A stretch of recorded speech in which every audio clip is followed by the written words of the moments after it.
Ano daw? Ano basa dyan pag inayos yung basa? Eya nga yun, Eya. Makinig kayo sa akin. Thank you so much, Amanda man.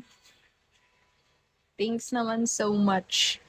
Tignan nyo, pakinggan nyo kasi. Para naman kayong hindi mga nag-iisip. Tangina. Eya nga, Eya.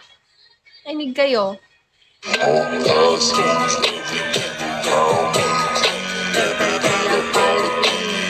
Eya malandi. O ano, malandi. Bobo talaga eh. Nakakainis eh. Baliw na talaga yan. Ito na pauso ng baliktaran sa papaniwala ka kay. Gusto ko nga Eya. Makinig kayo sa akin, Eya. Eya. Di dalawa kayo Nev Abby magsama. Talaga, tang ina curls. Eya nga. Wala pa si Ev Abby, Eya na tao dyan.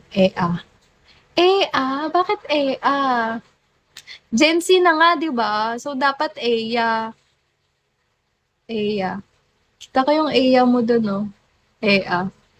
Ea. Kita ko yung Ea mo. Para kang nai-ebak dyan, B. Parang ang asim pakinggan pag Ea. Kita ko yung Ea mo dun, no? Hindi ko na Gen Z.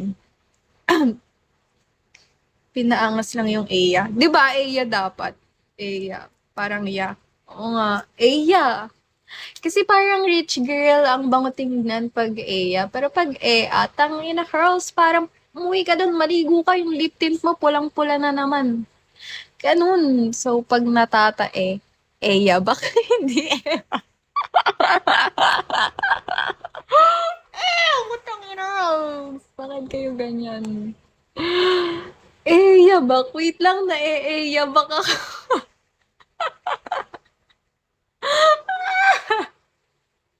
Wait lang guys, na bak ako. Tangina talaga eh.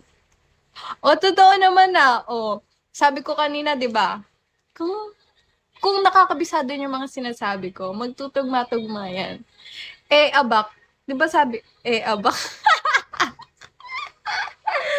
Sabi ko, di ba pag parang like bak. O, parang yung na word is like maasim. Pag like pabebe lang ganon, para kang si basta rhyme, basta ma-rhyme yung pwede na. Hindi na. Hindi ko naman siya nira-rhyme. Kita ko yung mo dun. Para siyang BGC boy. Babe, makikita mo ba yung mga BGC boy na ganun mga salita? Nakita ko yung mo dun. Kasi mga BGC boy, di naman sila mga BGC guy, hindi naman sila mga BGC guy. Oh.